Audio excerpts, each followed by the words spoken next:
안녕하세요. 신우철 강사입니다. 반갑습니다. 오늘은 풍문고의 설명회를 준비했는데요. 우선 풍문고 1학년의 배정을 진심으로 축하드립니다. 풍문고에 대한 정보가 부재하다면 아무래도 걱정과 불안이 조금이라도 있으실 텐데요. 오늘은 적어도 영어에서만큼은 그러한 불안과 걱정을 말끔히 지워드리고자 설명의 내용들을 충실하게 준비했습니다. 우선 신우철 강사, 저와 김한나 강사가 발표를 이어갈 텐데요. 둘 모두 풍문고등학교를 1학년, 2학년, 3학년 모두 강의한 경력이 있고요. 우선 제 소개를 간단히 하자면 저는 올해로 성경어학원에서 5년차 강의를 진행 중이고요.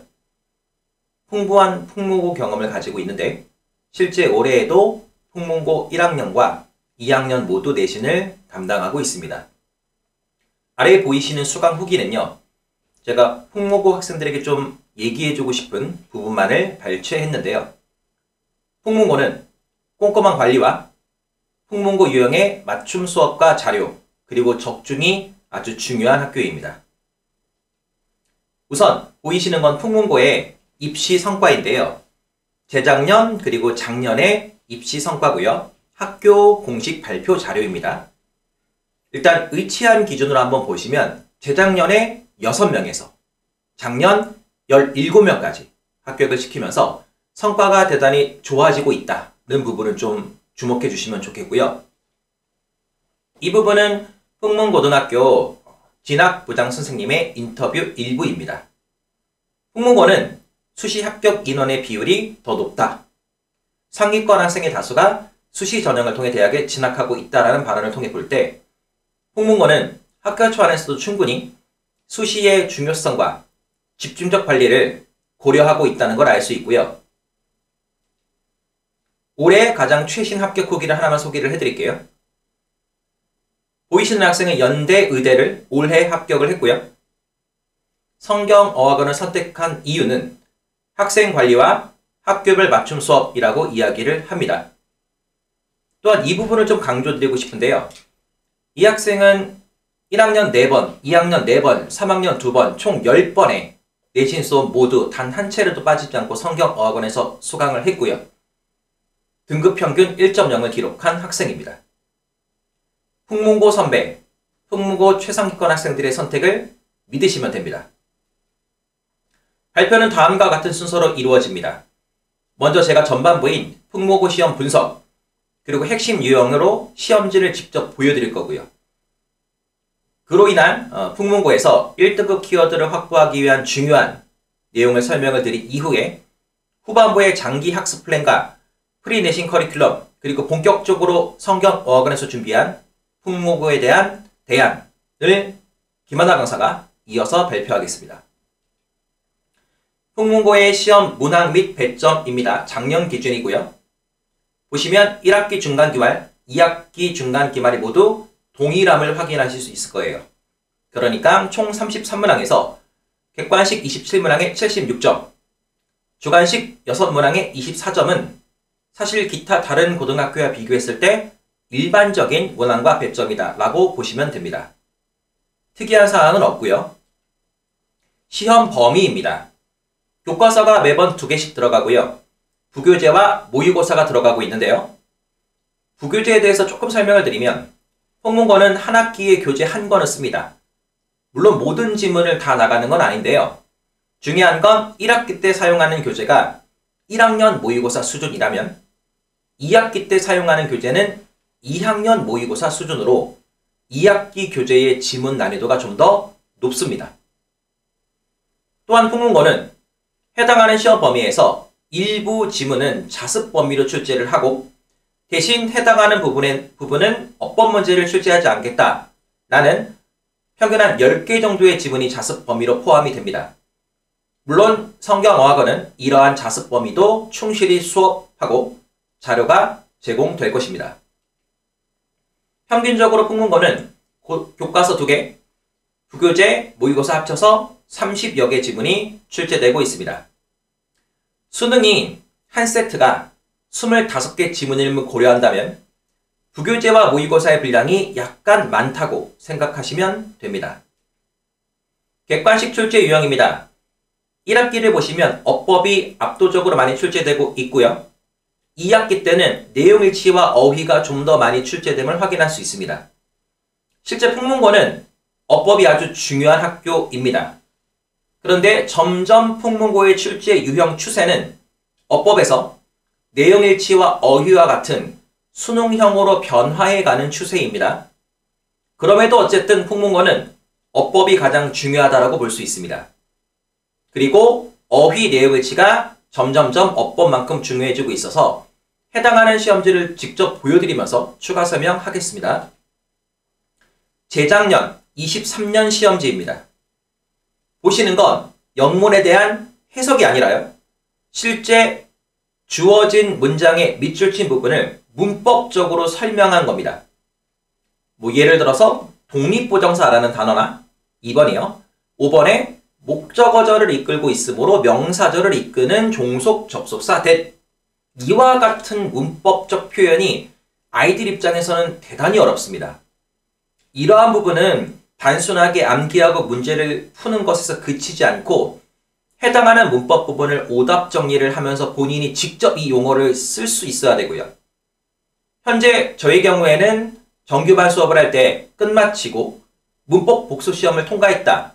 귀가해라가 아니라 통과한 학생일지라도 반드시 1대1로 구두 테스트를 하면서 이러한 용어들을 직접 말하게끔 연습시키는 중입니다. 자, 그 다음 어법 문제인데요. 23년도 기준 대단히 어렵죠. 보시면 이게 지문이 아니에요.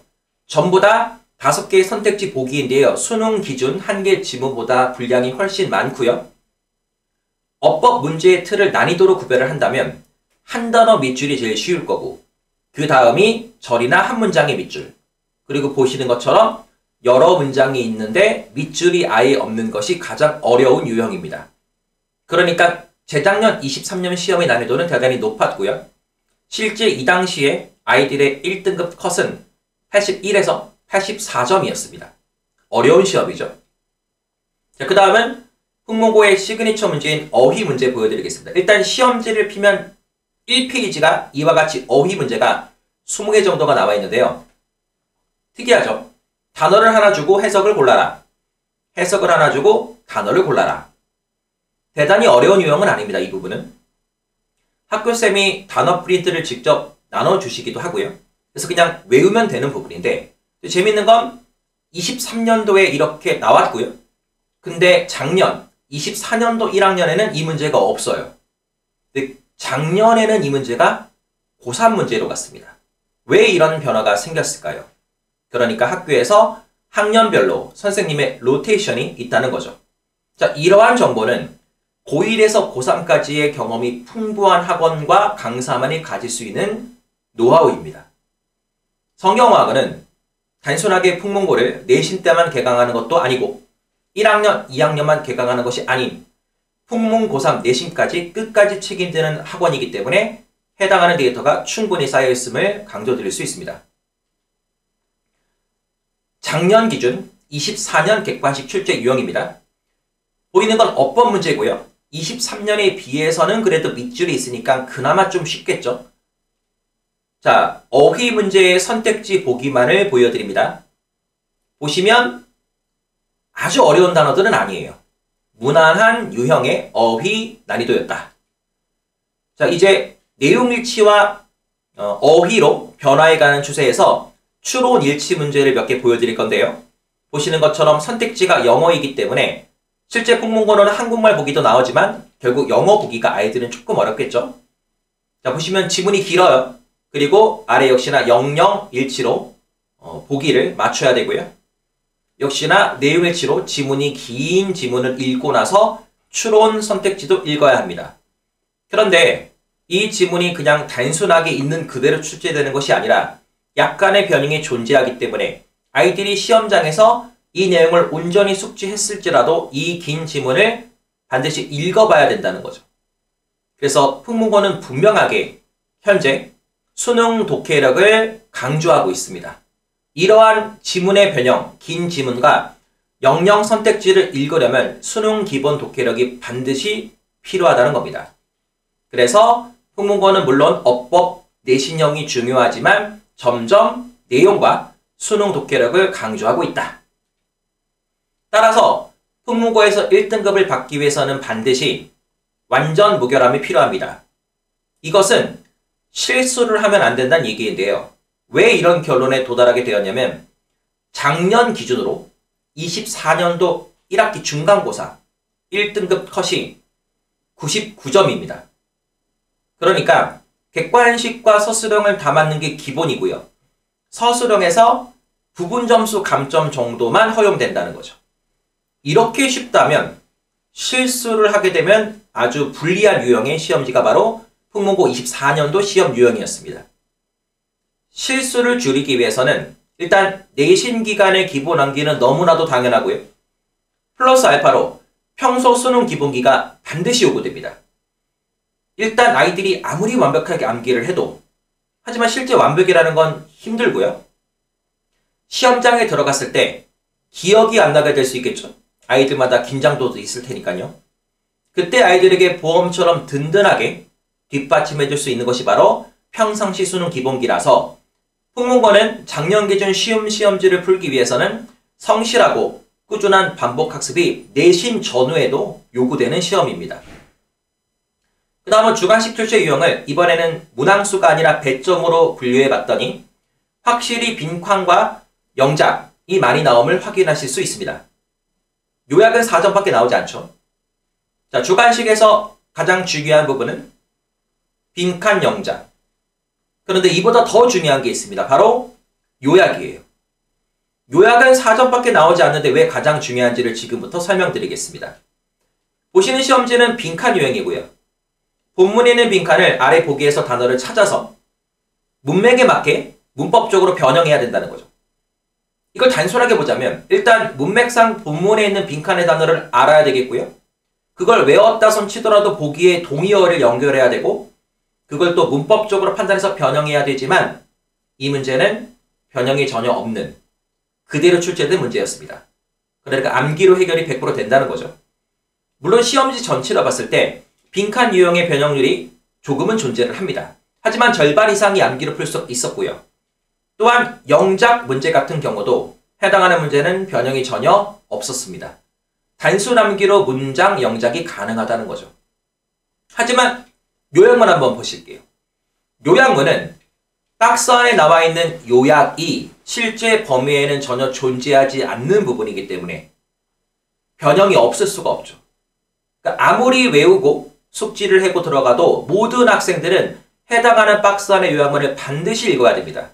그래서 세 가지 유형을 비교해 보자면 결국 요약문은 무조건 변형이 존재한다. 그래서 요약문이 가장 어려운 유형이라고 보시면 됩니다. 자, 풍문고의 1등급 키워드 주관식 기준으로는 요약문입니다. 작년 기준으로 1등급을 받은 학생들에게 너 뭐 틀렸니? 라고 물어본다면 아이들 대부분의 대답은 바로 요약문이었습니다. 아까 말씀드렸듯 빈칸 하나가 감점돼서 1점, 빈칸 2개 못 쓰면 2점 정도의 감점이 바로 여기 요약문에서 나온다는 거죠. 실제 요약문은 기본적인 지문을 알고 있는 상태에서 시험장에서 요약된 문장을 읽는 독해력이 필요하고요. 내가 알고 있었던 단어가 보기에 그대로 나와 있지 않을 거기 때문에 동의어를 알고 있어야 하고요. 또한 요약문의 문장에서 어법적으로 어떤 품사가 들어갈 것인가를 파악해서 그 찾은 단어의 파생어까지 변형해야 되는 실제 요약문 완성은 고등영어 서술형의 완성이라고 보시면 됩니다. 따라서 풍문고 아이들은 꾸준한 반복 학습으로 실수를 줄여야 되고요. 주관식에서는 가장 어려운 유형의 요약문을 완성해야 된다는 겁니다. 이러한 것들이 단순히 내신 6주 기간에만 숙달하기에는 1등급 경쟁에서 우위를 차지하기 힘들기 때문에 지금부터라도 바로 시작하셔야 되니까 프리내신이 얼마나 중요한지를 알 수 있습니다. 그럼 이제 실제 이러한 풍문고 유형에 대해서 성경어학원이 준비한 해법을 김하나 강사가 이어서 발표하겠습니다.